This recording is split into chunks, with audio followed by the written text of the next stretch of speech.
नमस्कार, स्वागत है आज के इस ऑनलाइन क्लासेज में। मैं महेंद्र बाना आपके लिए लेके आया हूँ कक्षा 12 के हिंदी माध्यम में चैप्टर नंबर 7 का एक टॉपिक भौतिक विज्ञान से संबंधित। और चैप्टर 7 का जो नाम है वो है विद्युत धारा के चुंबकीय प्रभाव, magnetic effect due to electric current या ऑफ इलेक्ट्रिक करंट। अब अपन लोगों ने अभी तक जितने भी चैप्टर पढ़े सभी चैप्टरों में हमने केवल विद्युत धारा या फिर विद्युत क्षेत्र, विभव, आवेश, विद्युत धारिता, इन सब के बारे में अध्ययन किया। अब कुछ अलग है क्योंकि 7वां चैप्टर जो है वो एक नए ही विद्युत क्षेत्र से जैसा ही एक दूसरा क्षेत्र लेके आता है जिसे हम कहते हैं चुंबकीय क्षेत्र। तो अपना चैप्टर का नाम है विद्युत धारा के चुंबकीय प्रभाव, चैप्टर नंबर 7। नाम है विद्युत धारा के चुंबकीय प्रभाव, magnetic effect of electric current. सबसे पहले इसमें एक साइंटिस्ट आता है जिसका नाम है ऑरेस्टेड, और इसके प्रयोग, तो अपना टॉपिक बन जाता है ऑरेस्टेड के प्रयोग, या ऑरेस्टेड का प्रयोग भी लिख सकते हो। होता क्या है, जैसे हमने फर्स्ट चैप्टर में एक बात सीखी जो फ्रैंकलिन ने कही। फ्रैंकलिन ने यह कहा कि अगर एक आवेश दूसरे आवेश के संपर्क में आता है तो उनके बीच में फोर्स लगता है, यानी बल लगता है। लेकिन वो बल कितना लगता है इसकी बात फ्रैंकलिन नहीं बता पाया, और इसी आधार पर फ्रैंकलिन ने यह कहा कि अगर समान प्रकृति के आवेश पास में आते हैं तो प्रतिकर्षण बल लगता है, वहीं विपरीत प्रकृति के आवेश अगर पास पास में आते हैं तो आकर्षण बल लगता है। लेकिन कितना आकर्षण बल या कितना प्रतिकर्षण बल लगता है ये बात फ्रैंकलिन नहीं बता पाया, और इसको समझाने के लिए हमारे पास या हमें बताने के लिए एक साइंटिस्ट आया जिसका नाम था कूलाम। और कूलाम ने हमें ये सारा नियम समझाया कि बल F का मान जो है वो उन दोनों आवेशों के गुणनफल के समानुपाती और बीच की दूरी के वर्ग के व्युत्क्रमानुपाती। ये पहले चैप्टर में हम सब बातें सीखते हैं। फिर कूलाम का नियम भी कुछ कंडीशंस के लिए थोड़ा फेल हो गया, तो एक साइंटिस्ट आ गया जिसका नाम था गाउस, और गाउस ने भी कुछ अपने नियम बताए जो हमने पीछे के चैप्टर में सीखे हैं। ऐसे ही 7वें चैप्टर में भी सारी बातें आने वाली है। ऑरेस्टेड अपना एक प्रयोग करता है और उस प्रयोग में ये सिद्ध करता है कि किसी भी चालक तार में जब धारा प्रवाहित की जाती है तो उस चालक तार के चारों ओर एक नया ही क्षेत्र उत्पन्न हो जाता है जिसे उसने चुंबकीय क्षेत्र कहा। तो उसने कहा कि धारावाही चालक तार में चुंबकीय क्षेत्र, धारावाही चालक तार में धारा प्रवाहित करने से उसके चारों ओर चुंबकीय क्षेत्र उत्पन्न हो जाता है, पर उस चुंबकीय क्षेत्र का परिमाण कितना है ये बात ऑरेस्टेड नहीं बता पाया। और इसको समझाने के लिए बाद में आते हैं दो साइंटिस्ट, बायो और सावर्ट। बायो और सावर्ट ने अपना एक नियम दिया जिससे हमें इसके परिमाण यानी मैग्नीट्यूड का पता चला कि मैग्नेटिक फील्ड कितना जनरेट होता है। फिर आगे बढ़ते हैं। बायो सावर्ट के नियम भी कूलाम के नियम की तरह कुछ एप्लीकेशंस में फिर फेल हो गए, तो फिर इसको एक्सटेंड करने के लिए एक साइंटिस्ट आया जिसका नाम था एम्पियर, और एम्पियर ने भी अपने नियम दिए जिसके कुछ एप्लीकेशंस हम पढ़ेंगे आगे। तो आज का अपना जो टॉपिक है पहला वो है ऑरेस्टेड का प्रयोग या ऑरेस्टेड के प्रयोग। एक ही बात है, पहला इसका प्रयोग क्या है, तो ये बात अपन अभी लिखने जा रहे हैं। तो इसमें लिख सकते हैं अपन, क्या लिख सकते हैं, ऑरेस्टेड ने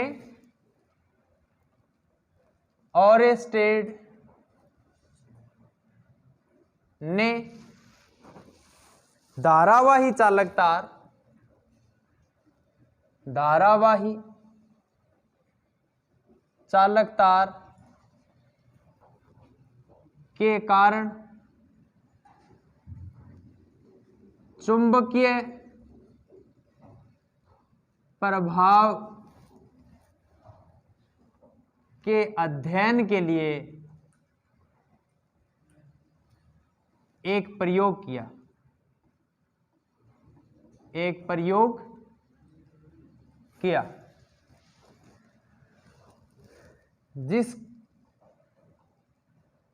जिसकी व्यवस्था निम्न प्रकार है, निम्न प्रकार है। कैसे इसने व्यवस्था की? नंबर पहली बात हम इसमें लिखने जा रहे हैं, इसमें इन्होंने ये प्रयोग किया कब था? 1820 में किया था, ये भी थोड़ा ध्यान रखें। इसमें इन्होंने एक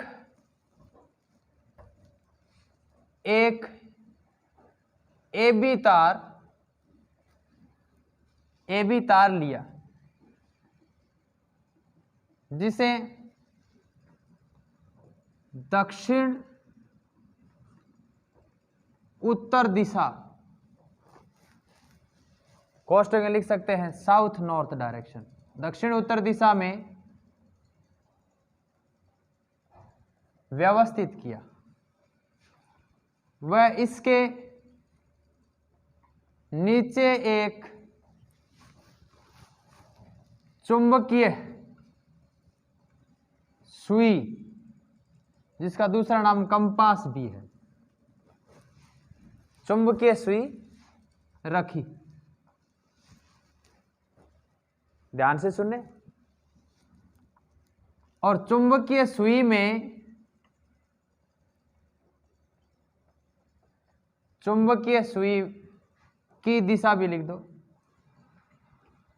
चुंबकीय सुई की दिशा भी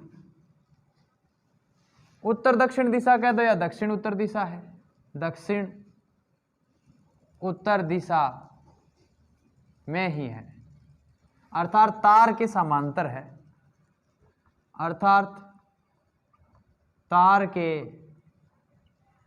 समांतर रखा है। एक बात पूरी। व्यवस्था किस प्रकार है हम सारी बात लिख देते हैं। उत्तर दक्षिण दिशा कह दो, दक्षिण उत्तर कह दो, बात एक ही है, क्योंकि चुंबकीय सुई हमेशा उत्तर दक्षिण दिशा या दक्षिण उत्तर दिशा में ही ठहरती है। इसका ऐसे भी लिख सकते हो भाई, उत्तर दक्षिण दिशा भी लिख सकते हो। कह दो सर आपने तो उत्तर नहीं दक्षिण नहीं लिखा, अरे भाई नॉर्थ साउथ भी कह सकते हो, एक ही बात। सुई को भी नॉर्थ साउथ डायरेक्शन में, क्योंकि सुई हमेशा नॉर्थ और साउथ डायरेक्शन में ठहरती है, उसको चाहे दक्षिण उत्तर कहो या उत्तर दक्षिण कहो, बात बराबर है। आगे बढ़ते हैं हम कि इसका सेटअप किस प्रकार था, हम देखते हैं। तो ऑरेस्टेड ने जो सुई ली, पहली बात तो उसकी दिशा साउथ से नॉर्थ थी, साउथ से नॉर्थ। मैं एक नीचे इसका स्कीमेटिक डायग्राम भी बना देता हूं। ये साउथ डायरेक्शन, ये नॉर्थ डायरेक्शन, और ऊपरी वाला वेस्ट डायरेक्शन, नीचे वाला ईस्ट डायरेक्शन। ऐसे भी आप इसका एक स्कीमेटिक डायग्राम बना सकते हो। इसके अंदर आपने एक सुई को रख दिया और यूं समझो इसमें हमारे पास वायर के अलावा वायर में करंट फ्लो करने के लिए एक बैटरी भी जोड़ दी हमने। AB वायर था, ये की है प्लस माइनस बैटरी। अभी इसमें करंट फ्लो नहीं हो रहा, तो सुई की जो डायरेक्शन है वो यही है, नॉर्थ और साउथ। इसका ये नॉर्थ पोल, इसका ये साउथ पोल। बना दीजिए भाई डायग्राम। जब करंट फ्लो नहीं होता तब कोई विक्षेप नहीं आता सुई में, ये ध्यान रखें इस बात का।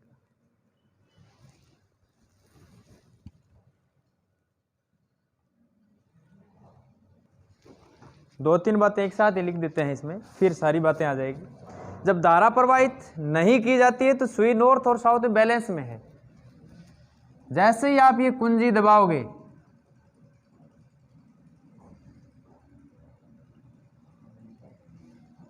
तो इस तार में धारा प्रवाहित होगी,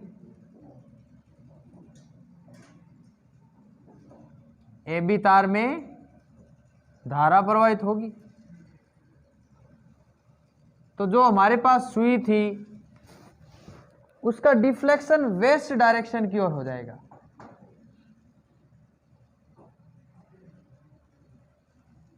नॉर्थ पोल साउथ पोल, जो एक्चुअल साउथ और नॉर्थ डायरेक्शन थी, उससे इस चुंबकीय सुई का डिफ्लेक्शन में नॉर्थ पोल जो था इस वायर की तरफ फ्लो डिफ्लेक्ट कर जाता है। इसका मतलब इस चुंबकीय सुई के नीचे वाले सिरे में दक्षिणी ध्रुव वाला चुंबकीय क्षेत्र उत्पन्न हो रहा है। कौन सा वाला? दक्षिणी ध्रुव वाला। इसलिए क्योंकि नॉर्थ पोल उसकी तरफ अट्रैक्ट हो रहा है, आकर्षित इसलिए हो रहा है क्योंकि इस तार के नीचे के सिरे में दक्षिणी ध्रुव का चुंबकीय क्षेत्र उत्पन्न हो रहा है। वहीं अगर मैं धारा की दिशा बदल दूं, इधर माइनस इधर प्लस टर्मिनल ले लूं बैटरी का, तो धारा की दिशा इस प्रकार हो जाएगी। यहां एंटी क्लॉकवाइज डायरेक्शन थी, ध्यान से देखना, ये एंटी क्लॉकवाइज, आगे हम सीखेंगे अंगुलियों के नियम से, एंटी क्लॉकवाइज डायरेक्शन है ये। और चुंबकीय सुई नीचे ही है अभी तक, तो इस स्थिति में इसका साउथ पोल जो होता है वो अट्रैक्टेड हो जाता है और नॉर्थ पोल प्रतिकर्षित हो जाता है। ये ईस्ट डायरेक्शन, ये साउथ डायरेक्शन, ये नॉर्थ डायरेक्शन। अगर धारा की दिशा बदल दें तो दक्षिणी ध्रुव इस तार की तरफ आकर्षित होगा और उत्तरी ध्रुव इसे प्रतिकर्षित होगा। ये हमारा दूसरा एक्सपेरिमेंट और स्टेट का। एक और एक्सपेरिमेंट देखो, लास्ट। अगर आप तार के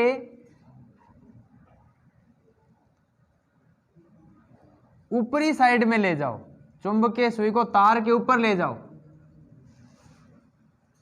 मैं अभी बैटरी वाला डायग्राम एक बार हटा देता हूं, या यूं समझो बैटरी वाला डायग्राम नीचे रख देता हूं।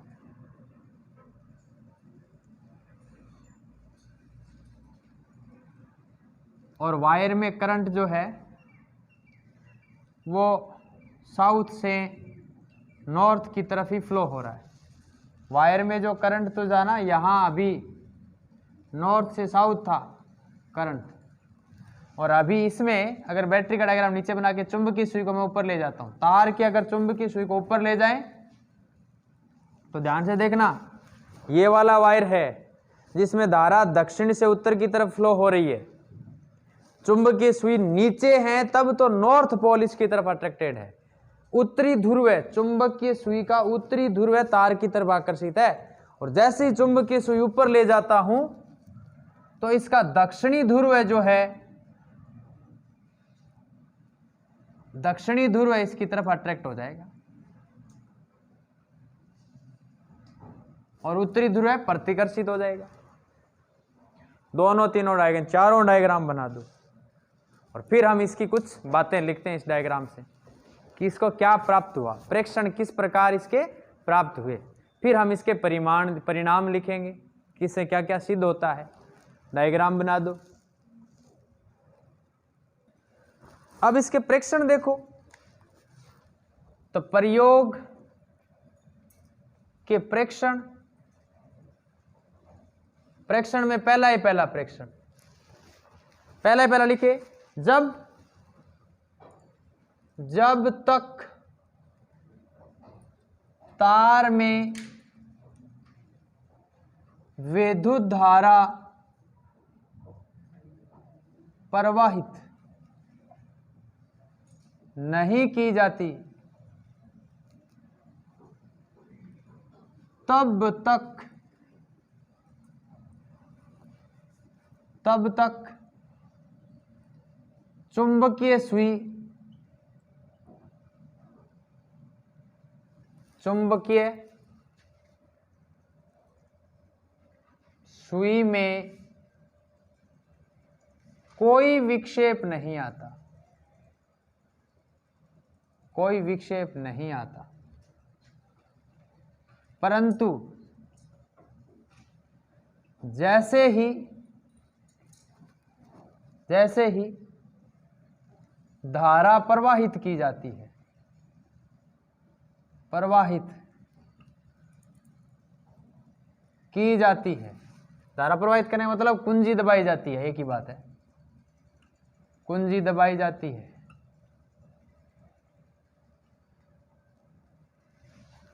परंतु जैसे ही धारा प्रवाहित की जाती है यानी कुंजी दबाई जाती है, तो चुंबकीय सुई, जिसको हम कंपास सुई भी कहते हैं या कंपास भी कहते हैं, चुंबकीय सुई विक्षेपित होती है। एक नंबर बात तो ये। दो नंबर बात और देखो, जब तार में धारा का मान बढ़ाया जाए या सुई को पास में लाया जाए, पास में लाया जाए, तो विक्षेप में वृद्धि होगी, विक्षेप में वृद्धि होगी। अरे विक्षेप का मतलब सुई उसकी तरफ ज्यादा मुड़ जाएगी, पहले एकदम समतल थी, अचानक सुई उसकी तरफ घूम जाएगी, दैट इज कॉल्ड डिफ्लेक्शन, विक्षेप।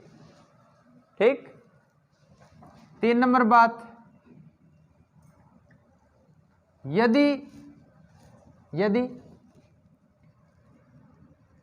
तार में धारा की दिशा बदल दी जाए, तार में धारा की दिशा बदल दी जाए या सुई को, दूसरी कंडीशन और देखना, या सुई को तार के नीचे से ऊपर ले जाया जाए, ऊपर ले जाया जाए, तो विक्षेप की दिशा बदल जाएगी, विक्षेप की दिशा बदल जाएगी। कैसे बदलेगी देखो, जैसे पहले नॉर्थ पोल उसकी तरफ अट्रैक्ट हो रहा था, बाद में साउथ पोल अट्रैक्ट होने लग जाएगा। अब कह देंगे उक्त प्रेक्षणों, उक्त प्रेक्षणों से स्पष्ट है कि, उक्त प्रेक्षणों से स्पष्ट है कि जब तार में धारा प्रवाहित की जाती है तो उसके चारों ओर उक्त प्रेक्षणों से स्पष्ट है कि जब तार में विद्युत धारा प्रवाहित की जाए तो, जब तार में विद्युत धारा प्रवाहित की जाए तो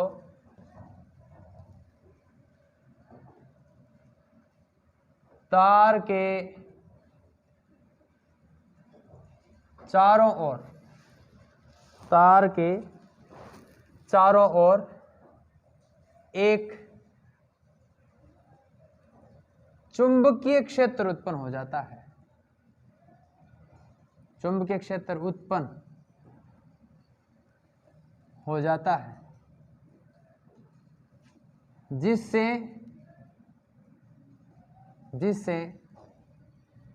चुंबकीय सुई विक्षेपित होती है।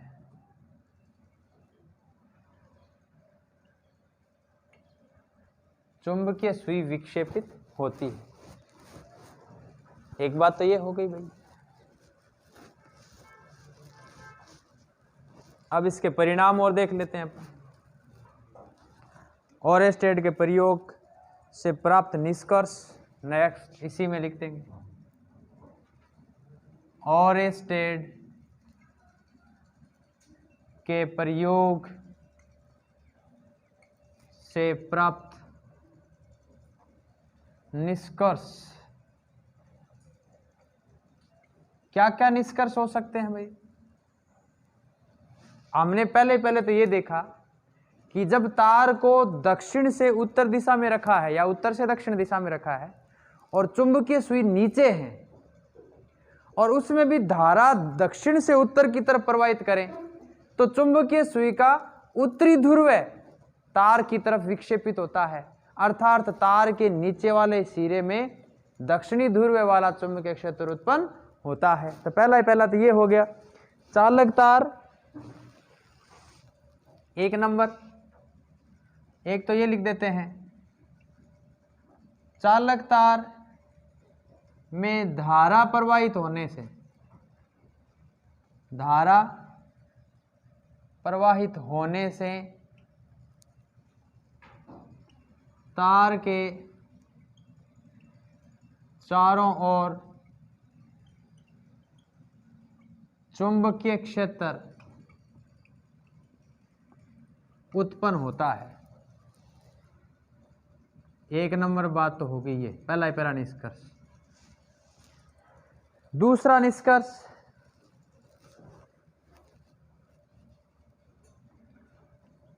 तार में प्रवाहित धारा का परिमाण चुंबकीय क्षेत्र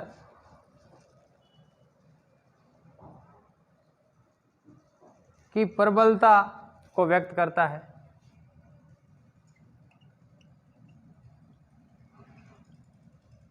हालांकि ये बात ये नहीं कह पाया, किताबें वाले छाप रहे हैं इस बात को।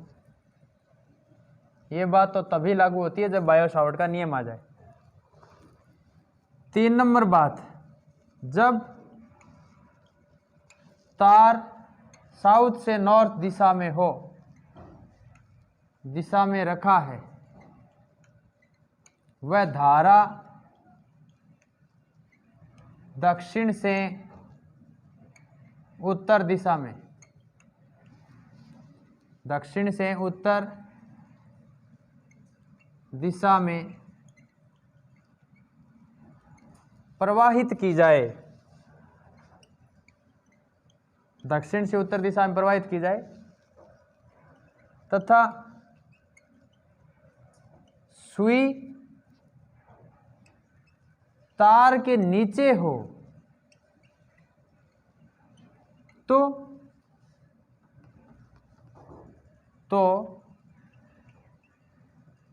सुई का उत्तरी ध्रुव यानी नॉर्थ पोल तार की ओर यानी वेस्ट डायरेक्शन में, तार की ओर विक्षेपित होता है, जो यह प्रदर्शित करता है कि तार के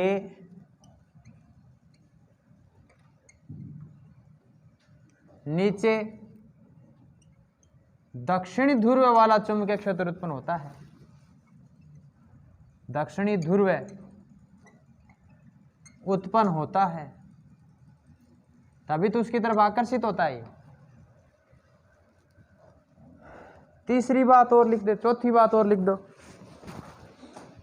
वाइस वर्षा में ये सारी बात आ जाएगी। VICE VERS है। वाइस वर्षा का मतलब जब चुंबकीय सुई को तार के ऊपर ले जाया जाए, ये बात लिख सकते हो आप, मैं जैसे बोल रहा हूं, जब चुंबकीय सुई को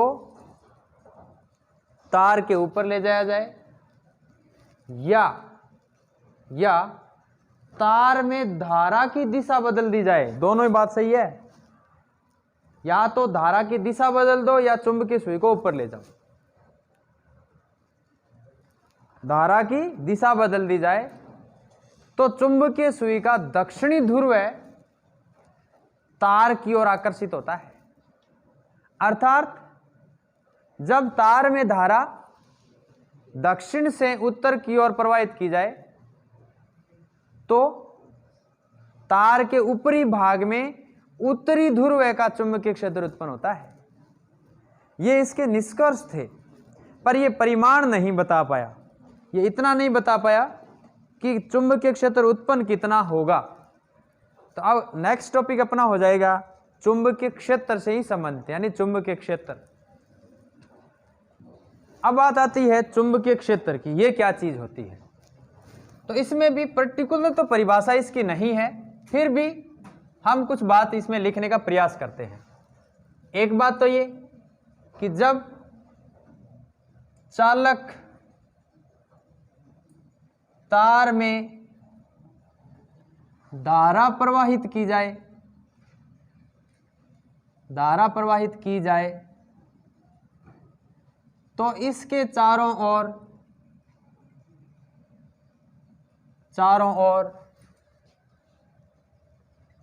उत्पन्न क्षेत्र चुंबकीय क्षेत्र कहलाता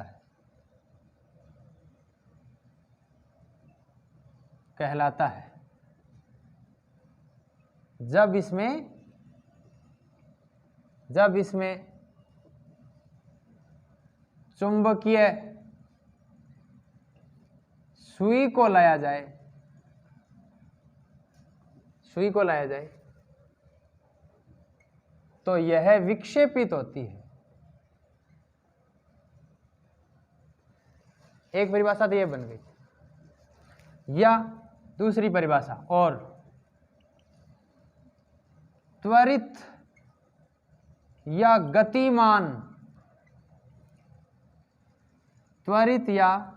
गतिमान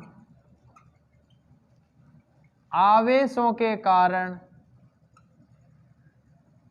उत्पन्न क्षेत्र जिसमें चुंबकीय सुई विक्षेपित होती है,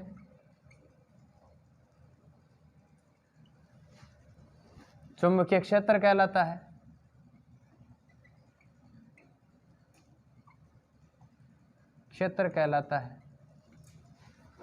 ये इसकी परिभाषाएं होगी। ऐसे आगे से आगे अपन खूब पढ़ते जाएंगे और देखते हैं।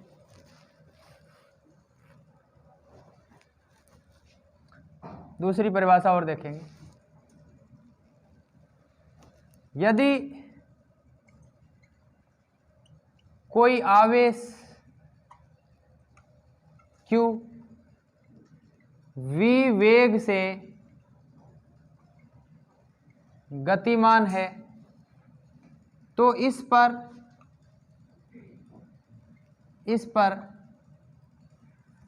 चुंबकीय क्षेत्र में लगने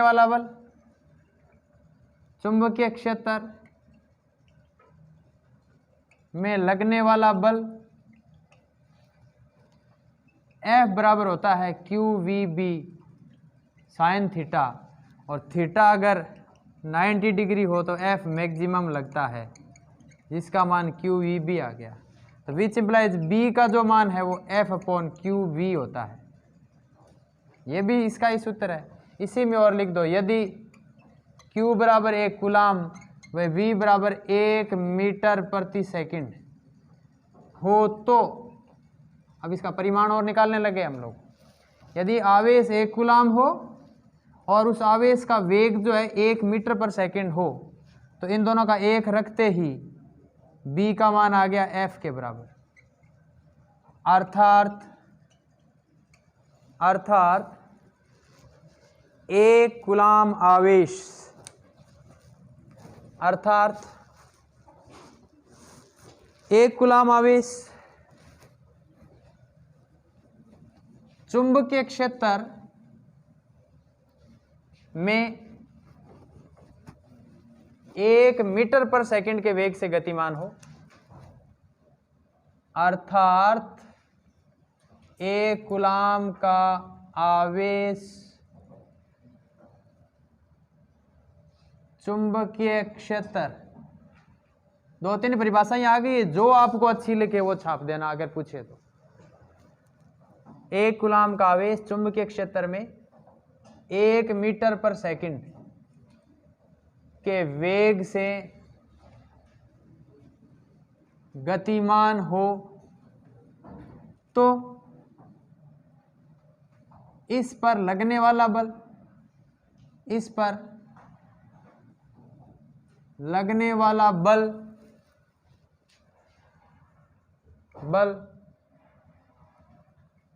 चुंबकीय क्षेत्र के बराबर होगा।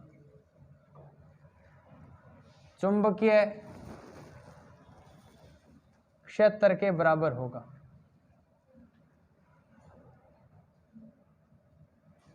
क्षेत्र के बराबर होगा। मेन चीजें तो अभी लिखवाने वाला हूं मैं इसी से संबंधित, वो क्या है देखो।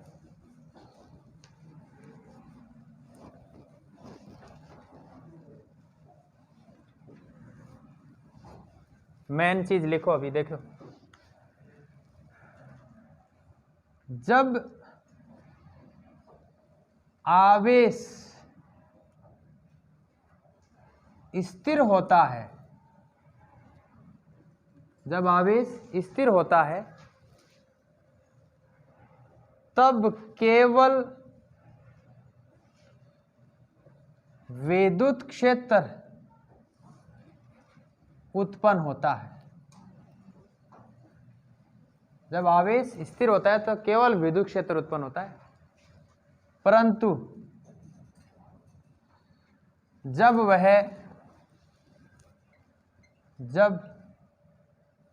वह गतिमान यानी त्वरित हो तो विद्युत क्षेत्र के साथ साथ, इंपॉर्टेंट बात है ये, विद्युत क्षेत्र के साथ साथ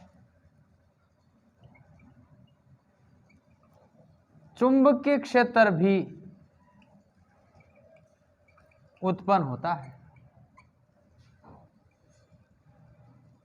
अर्थात जो तार में जब धारा प्रवाहित करते हैं तो तार में अकेला कोई चुंबकीय क्षेत्र उत्पन्न नहीं होता, उसमें विद्युत क्षेत्र भी होता है। लेकिन चुंबकीय सुई जो कि एक चुंबक से ही तो बनती है, अब उसका आकार छोटा है इसलिए चुंबकीय सुई बोल देते हैं। सुई का मतलब ये नहीं कि हम कपड़े सीलने वाली सुई, आकार में छोटी है, थोड़ा उसका नीडल्स का पॉइंट आगे क्या थोड़ा शार्प बना दिया ताकि डायरेक्शन एग्जैक्ट बता पाए, तो इसलिए, और वो अपने पॉइंटिंग पॉइंट पे घूम भी सके, इसलिए उसका दूसरा नाम कंपास भी है और मैग्नेटिक नीडल भी हम उसको बोलते हैं। एक बात और, ये एक वेक्टर क्वांटिटी है, सदिश राशि है ये तो। अब सदिश राशि है इसलिए इसकी दिशा भी किधर होनी चाहिए और इसका मात्रक भी क्या होना चाहिए, ये भी हमें पता रहना चाहिए। इंपॉर्टेंट तो ये है, ये एक सदिश राशि है, इसकी दिशा उत्तरी ध्रुव से दक्षिणी ध्रुव की ओर होती है। बाहर तो उत्तरी ध्रुव से दक्षिणी ध्रुव और अंदर दक्षिणी ध्रुव से उत्तरी ध्रुव की ओर। तो लिख दो भाई, यह एक सदिश राशि है, यह एक सदिश राशि है।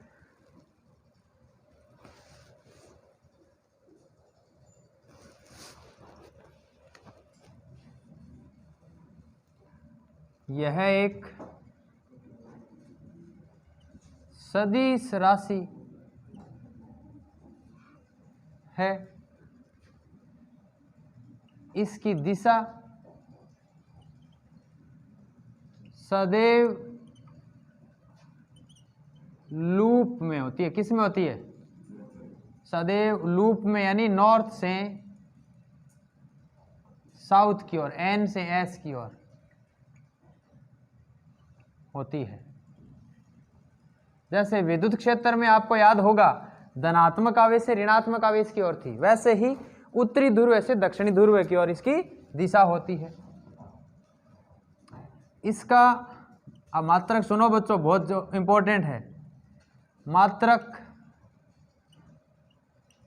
एसआई पद्धति में, तो एसआई पद्धति में टेस्ला, ध्यान से सुनो बच्चों, टेस्ला, TESLA, टेस्ला, कोष्टक में कैपिटल T से रिप्रेजेंट करते हैं, टेस्ला होता है।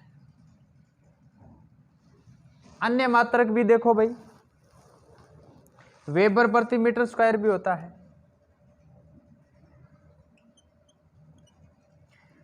टेस्ला बराबर, यानी एक टेस्ला बराबर एक वेबर,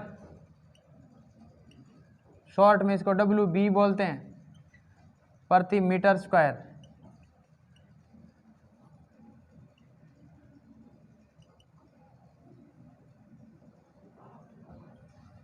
या और भी इसका मात्रक है न्यूटन प्रति एम्पियर मीटर, न्यूटन प्रति एम्पियर मीटर, ये भी इसका मात्रक ही होता है। CGS पद्धति में इसका मात्रक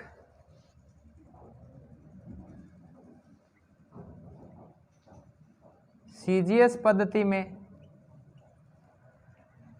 इसका मात्रक, याद रखो ये पूरी की पूरी प्रोसेस बहुत इंपॉर्टेंट चीज है ये। वेबर याद रखो किसका होता है, अभी बोल देता हूं, वेबर फ्लक्स का मात्रक होता है। कौन से फ्लक्स का?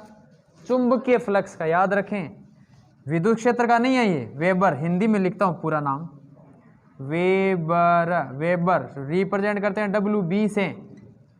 ये चुंबकीय फ्लक्स का मात्रक है भाई साहब, याद रखें, कई बार पूछा गया है वेबर किसका मात्रक है। तो CGS पद्धति में इसका मात्रक मैक्सवेल प्रति सेंटीमीटर स्क्वायर होता है। मैक्सवेल प्रति सेंटीमीटर स्क्वायर, हिंदी में भी लिख सकते हो मैक्सवेल, ऐसे पूरा नाम।